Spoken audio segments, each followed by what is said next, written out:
بچوں کو عبارت کے عنوان تک لے جانے کے لیے اور ان کی کتابیں کھلوانے سے پہلے آپ ایک موزوں تمہید اٹھائیں گے، عبارت کے عنوان کا اعلان کریں گے اور پھر کتابیں کھلوائیں گے۔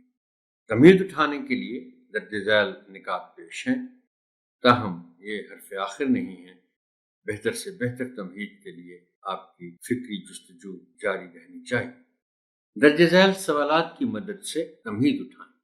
پہلا سوال ہے کہ کیا آپ نے کبھی کسی کی بھلائی اور آسانی کے لیے کوئی کام کیا ہے؟ اس سوال کے بعد محترم ٹیچر بچے سوچ میں پڑیں گے، یاد کرنے کی کوشش کریں گے کہ انہوں نے کسی کی بھلائی اور آسانی کے لیے کام کبھی کیا یا نہیں، اور انہیں یاد کرنے کے لیے وقت بھی چاہیے۔ آپ انہیں یہ وقت دیں گے اور ساتھ حوصلہ افزائی بھی کریں گے کہ وہ ایسا کوئی واقعہ آپ کے گوش گزار کر سکے۔ اگلا سوال ہے، کیا آپ کسی فلاحی ادارے یا اداروں کے نام بتا سکتے ہیں؟ اب اس سوال کے بعد فوراً آپ کو وضاحت بھی کرنی ہوگی کہ فلاحی ادارے سے مراد کیا ہے۔ یہ چونکہ زبان دانی کا معاملہ ہے، آپ فلاحی ادارے کے معنی بتانے کے لیے پہلے بچوں کو لفظ فلاح کے معنی بتائیں گے اور پھر بتائیں گے کہ فلاح سے لفظ فلاحی بنا ہے۔ فلاح کے معنی ہے بہتری، اچھائی، بہبود۔ ہو سکتا ہے بچے کچھ اداروں کے نام بتا دیں، خاص طور پر جب آپ ان کو فلاح اور فلاحی کے معنی بتا دیں گے۔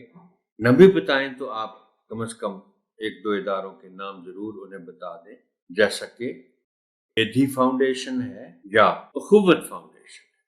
اخوت ایک فاؤنڈیشن ہے جو بلا سود قرضے دیتی ہے اور دنیا بھر میں اس کا چرچا ہے۔ ایدھی فاؤنڈیشن کا تو بہرحال ہے ہی۔